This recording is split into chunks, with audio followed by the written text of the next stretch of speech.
Hey guys, and welcome to some kind of review for The Witness. So, what is The Witness? Well, I'm gonna say that it's a line puzzle game that's actually about collecting concepts. Now, what's that mean? Well, I'll get to that. But after experiencing the game, I have to say what I personally experienced was not expected at all based on the trailers and what I knew of the game beforehand. Sure, you see the line puzzles, but the whole sense of the world and the experience of getting stuck on a puzzle, walking off, learning more, and coming back to solve it feels different than most games in a hard to explain kind of way. But I'll try. Anyway, let's talk about the game itself. So what is it? Well, you're an unknown person at an unknown location with an unknown premise. And right off the bat, you have to say that the world is absolutely gorgeous. And the island that you're kind of stuck on is very carefully handcrafted with every tree, every rock, every flower seeming to be purposefully and carefully placed. And the art style alone is beautiful. And you get the sense almost immediately that it's sort of an artificially constructed paradise that might also be some sort of prison, which is it's a nice premise, and that's the vibe that I got starting out the game. Now, some basic facts. I did read that there are over 500 puzzles in the game, and that sounds like quite a bit. I haven't personally counted, but it sounds it could be a little bit of overkill. However, it's also been stated that there's no filler and each puzzle serves a purpose, whether it's in terms of teaching you something new or communicating some sort of concept or something like that.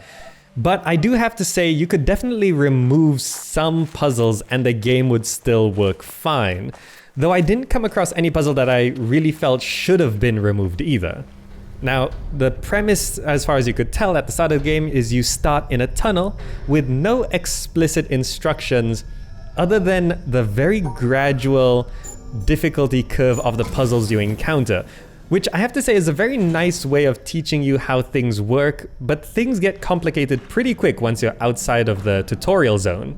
But everything is communicated to you basically without words, without writing, without any voice acting or anything like that. You just sort of have to learn how things work by yourself. Now, to get performance out of the way, I'm going to tell you that there are minimal settings. There's no rebindable keys as far as I can tell, and you only have preset graphic options when you launch the game. And there's no FOV slider because, well, it would actually mess up a lot of the game because there are some puzzles which rely on perspective, and messing with the FOV might actually mess with those. But in turn, that means some people might get headaches from the game because you can't actually adjust the FOV to what you want. And I did actually have some issues with screen tearing as well, but otherwise I got a solid 60 FPS on max settings. So, what's the whole collecting concepts thing I mentioned earlier? Well, okay, let me tell you. I actually consider the ideas and the concepts that you learn about in the game and the things that you come to understand to be the core feature of the game. Things like, well, I'm gonna say these words like separation or observation, whether it's natural observation of the world around you or relative observation of comparing different objects, perspective, difference, reflection. It uses a kind of knowledge inventory where you don't have items, keys, ingredients, or gold or anything like that to put together and solve puzzles. It's actually about remembering and being able to interpret the visual and audio clues in the game and apply what you understand to the line puzzles put in front of you. Later on, puzzles often combine these concepts together to create more complex situations. Now, the line puzzles themselves, basically they serve as a platform for where you apply these concepts that you've learned about. But in the end, as a core mechanic, you still end up doing a lot of line puzzles. And I mean a lot of line puzzles. Sure, in different forms and variations as the game progresses, but still, line puzzles. And all of this sort of leads to one interesting issue, or rather situation, of how the game set itself up, and that's the reward system.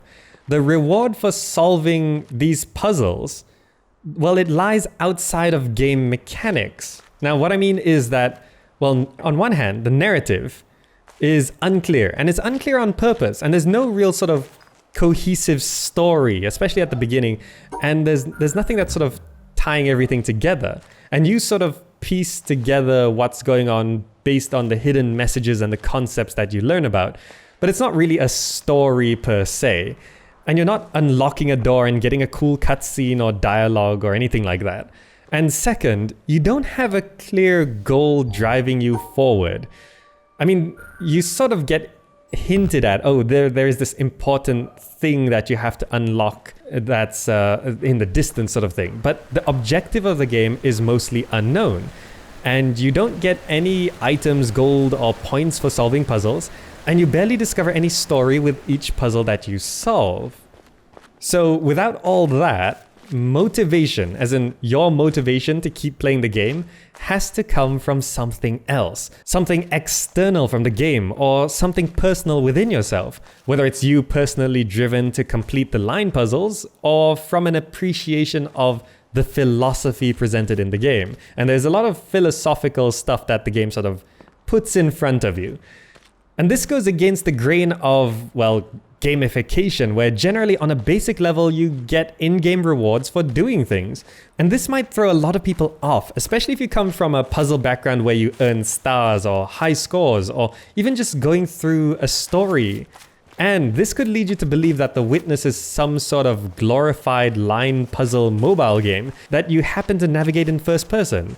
Which, if the philosophy and all of that extra stuff and the external rewards are not working for you, I wouldn't blame you for thinking that. Now, this leads to an interesting point. Is the game overly pretentious in its presentation? Or maybe it tries a bit too hard on the whole philosophy intellectualism thing? Audio logs and other media presented to you in the game, and the whole collecting concepts thing.